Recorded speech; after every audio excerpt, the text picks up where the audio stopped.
Olá, queridos irmãos e irmãs, companheiros dessa jornada de ideal cristã. Para quem não me conhece, meu nome é Alessandro Assis. Nesse mês de novembro, eu tive a oportunidade, o privilégio de estar conduzindo o estudo do mês de novembro na Casa da Acolhida. Fazendo uma breve introdução desse tema, eu busquei a referência na Gênesis, no capítulo 15, onde ela traz para a gente que os fatos do Evangelho, que relatam, que até hoje são considerados milagrosos, eles pertencem, na sua grande maioria, à ordem dos fenômenos psíquicos. Isto é, eles têm uma causa primária, as faculdades e os atributos da alma. E Kardec coloca para a gente, nesse mesmo capítulo 15 da Gênesis, que reconhecerá, sem dificuldades, que há entre eles a identidade da causa e efeito. Ainda na Gênesis, Kardec tem o cuidado de trazer para a gente que a superioridade do Cristo, de Jesus, em relação aos homens da época, não eram derivadas das qualidades particulares do corpo físico, visto que o corpo físico do Cristo ele tinha em comum aos demais homens que conviveram com ele, mas sim do seu espírito, que dominava de modo absoluto a matéria, e também do seu perispírito, que foi tirado da parte mais quintessenciada dos fluidos terrestres. No Evangelho segundo o Espiritismo, no capítulo 19, item 12, a gente tem vamos falar assim, uma introdução nessa parte do magnetismo, onde o Kardec também traz para a gente falando que assim, a seguinte frase: ora, o que eram esses milagres, senão efeitos naturais, cujas causas eram desconhecidas pelos homens de então, mas que hoje, em grande parte, se explicam e que se tornaram completamente compreensíveis pelo estudo do Espiritismo e do magnetismo?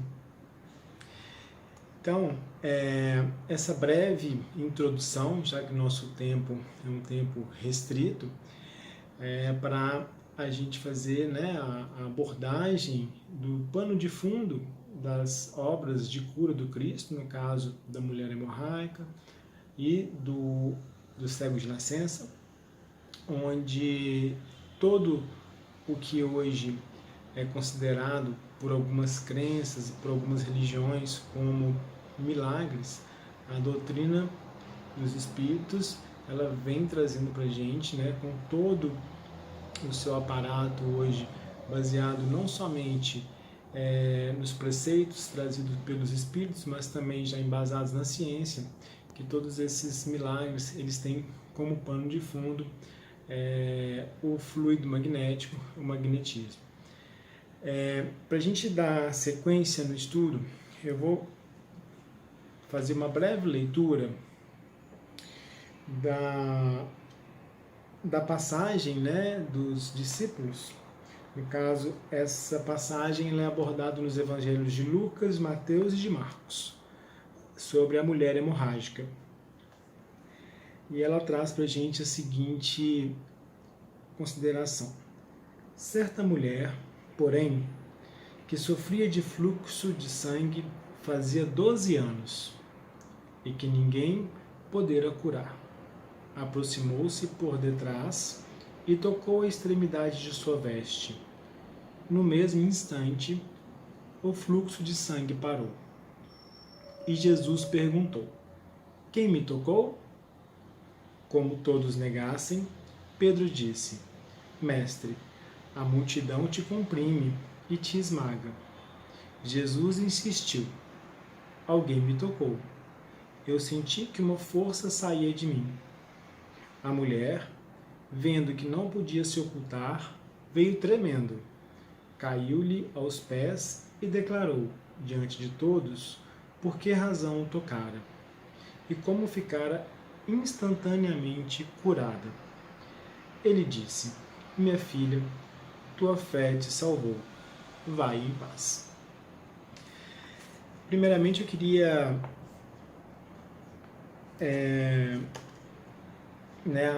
me considerar com os amigos que estão nos assistindo o motivo de eu ter escolhido essa passagem, visto que ela é a única passagem do Evangelho em relação às curas do Cristo, na qual não partiu do Cristo o desejo de curar, né?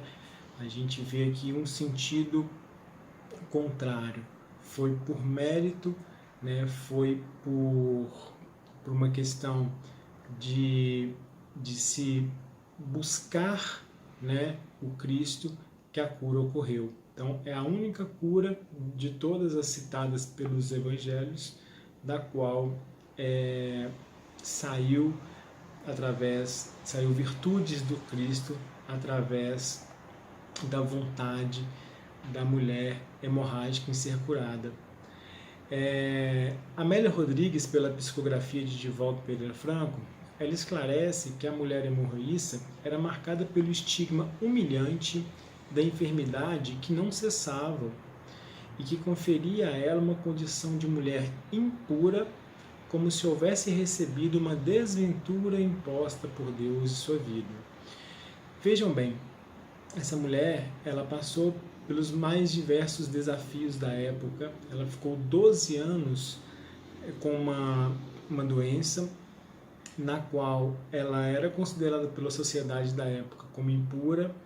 Ela tinha não só toda uma questão que já era permeante à época por ser mulher, mas também pela condição do seu estado orgânico.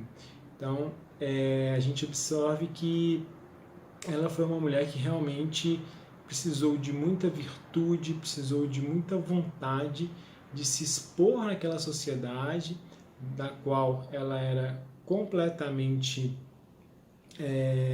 vamos falar, como o próprio Divaldo colocou, né? Era humilhante, para ir de encontro ao Cristo e, através de toda a sua virtude, ela buscar aí a sua cura. Um outro fato importante da gente observar, tirando um pouquinho aí o espírito da letra, entrando um pouquinho mais na questão de um estudo mais profundo dessa passagem, a gente não pode esquecer, né, de uma questão também relacionada com as vestes do Cristo. Em todas as passagens dos evangelistas, eles abordam que a mulher hemorrágica, ela tocou nas vestes do Cristo, ou seja, na borda da túnica. E os hebreus, né, eles tinham os mandamentos de Yahvé descritos na borda das vestes. Então, portanto, tocar a borda das vestes de Jesus significava simbolicamente também recordar-se das necessidades de vivenciar os mandamentos de Deus.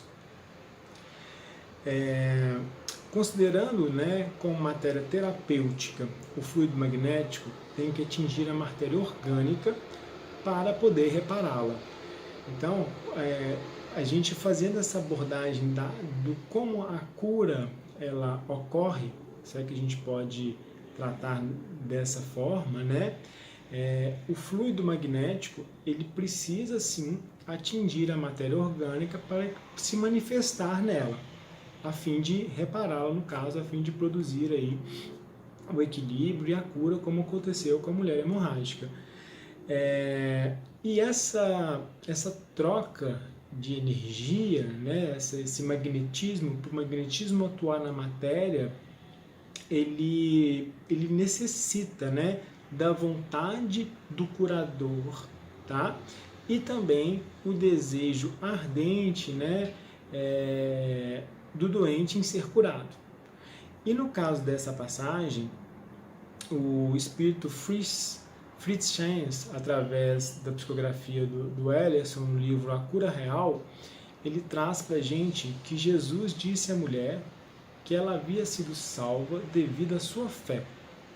Entretanto, é preciso entender que para haver a cura real, além da fé, são imprescindíveis dois outros pontos básicos, que são o merecimento e a vontade.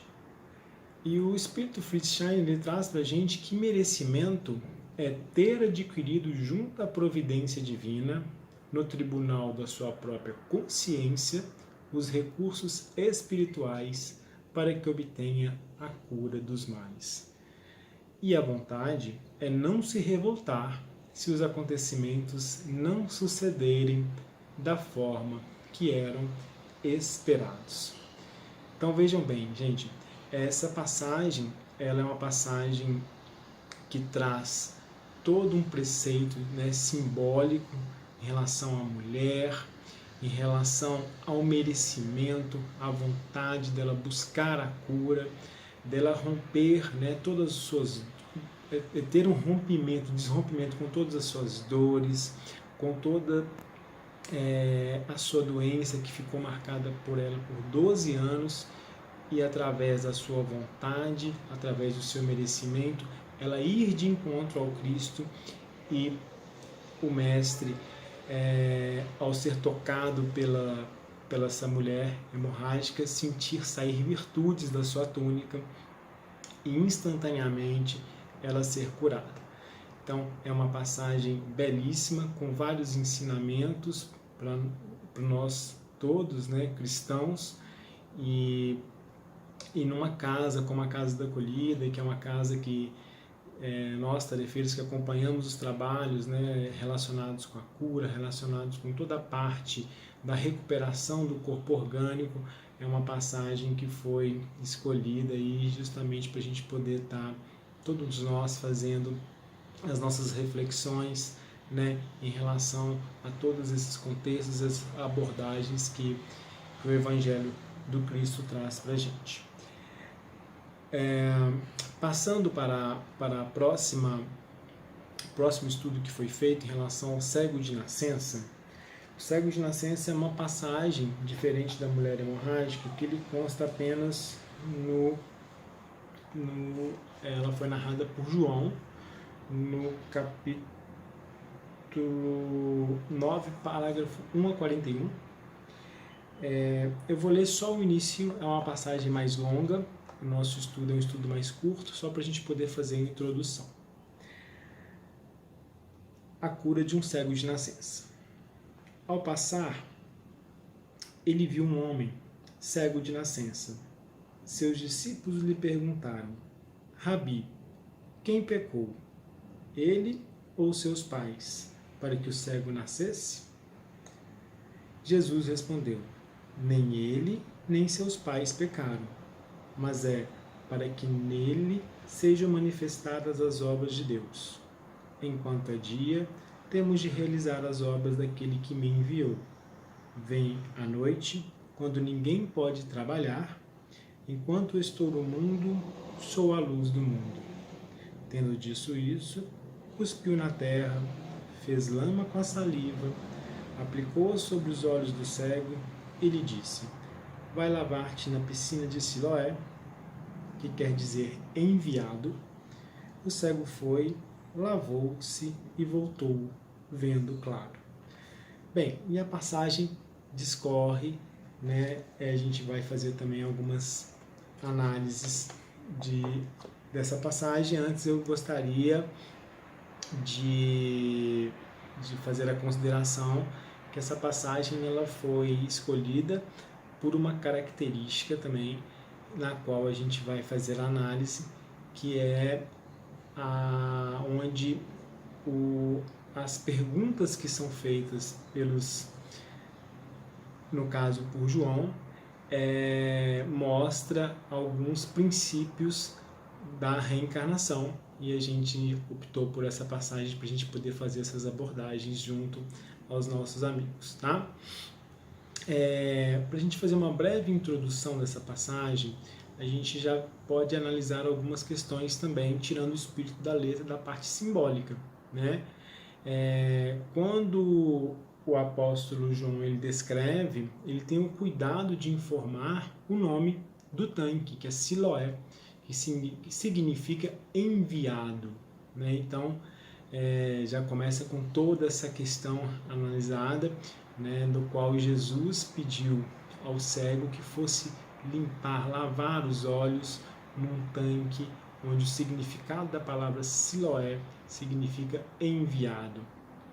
E a linguagem simbólica também desse homem cego, ela tem uma característica também que a gente tem que analisar, que ela traz para a gente, né, toda essa questão relacionada com os homens simples, os homens de bom senso, né, os homens que falta talvez até mesmo um saber mais profundo relacionado com a questão da ciência, até mesmo da religião. Às vezes é uma pessoa que está trazendo para a gente uma característica de uma pessoa menos culta, porém que não retrucam com bonomia os argumentos de seus adversários, né?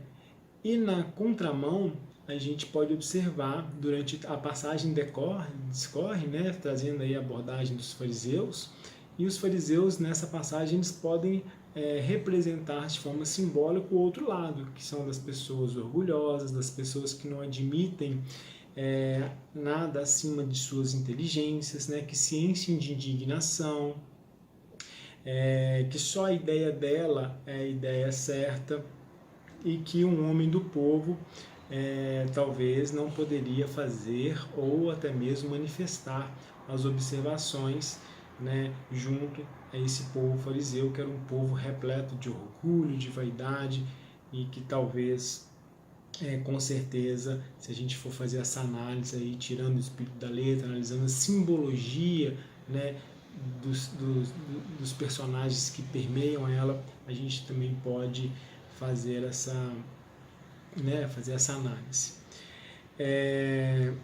Ainda um outro ponto interessante que a gente pode observar, que na época, na passagem, a gente é abordado que o cego, ao ser curado, ele é chamado pelos fariseus na sinagoga, da qual, quando ele explica o ocorrido, ele é expulso, né? E ser expulso da sinagoga equivalia a ser posto fora da igreja, né? Era uma espécie de uma excomunhão, tá?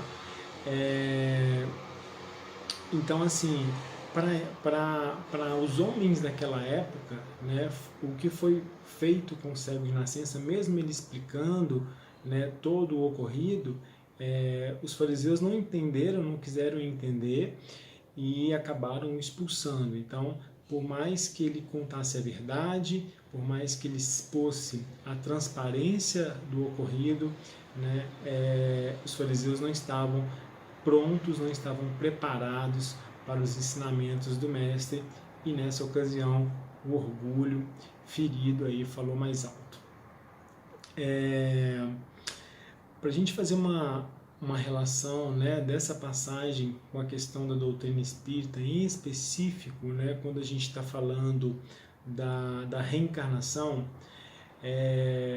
durante a passagem, a pergunta dos discípulos foi algum pecado deste homem que deu causa a que ele nascesse cego? Vejam bem, essa pergunta é uma pergunta que traz para a gente que os discípulos já tinham sim um conhecimento, a gente talvez não fosse tão aprofundado e com tanta clareza como hoje a doutrina dos Espíritos traz para a gente, até porque na ocasião, pelo nível de conhecimento da população da época, talvez não caberia nem o discernimento, o entendimento por parte daquele povo, né? Mas essa pergunta ela revela assim, que eles tinham uma intuição de uma existência anterior. Se aquele homem houvera nascido cego devido a um erro, né, que ele cometeu na sua vida pregressa, essa pergunta traz de forma muito clara que eles acreditavam sim, né, que esse erro seria fruto, né, de uma encarnação anterior, né, de uma existência anterior, na qual ali ele poderia está passando por um processo, no caso de uma expiação, né? E quando a gente faz essa abordagem, dessa passagem, que ela é belíssima, ela traz para a gente uma série de ensinamentos, não só da questão da simplicidade versus orgulho, da questão da cura, né, do magnetismo do Cristo, aí, envolvendo recursos, recursos do magnetismo para influenciar, impactar a matéria e trazer a cura do homem cego, mas também a gente pode sim fazer essa análise, né, do como os discípulos eles fazem uma pergunta ao mestre já com uma certa sensibilidade a uma projeção de uma existência anterior. E nesse caso, a gente pode sim fazer essa relação, entendendo que para o cego de nascença, a doença dele poderia ser sim uma expiação para que o espírito pudesse se depurar e ele vir a se projetar aí com o progresso não somente do corpo físico, do corpo material, do corpo orgânico, mas em especial do corpo espiritual e da sua moral, né?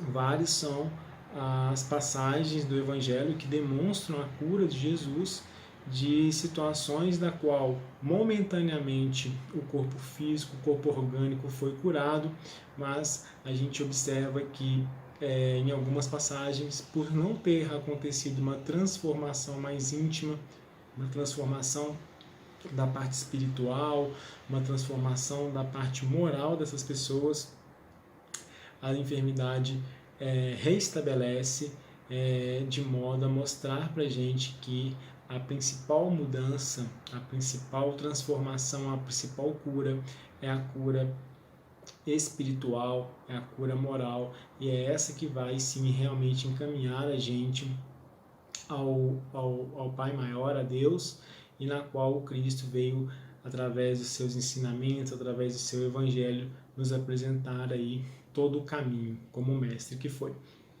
Então, meus amigos, de uma forma bem simplória, uma forma bem simples, resumida, muita pretensão, né, querer abordar esse assunto, essas duas curas do Evangelho, mas a pedido aí da casa, me esforcei para fazer esse estudo de uma forma bem breve e contribuir aí para toda essa organização que está sendo feita com muito carinho, com muito cuidado aí pelos coordenadores da casa, e espero ter contribuído para todos e nos encontramos em breve, espero em breve de forma presencial, se assim for permitido, e se não for, nós continuaremos aqui ampliando os nossos estudos e mantendo a nossa sintonia também de forma online.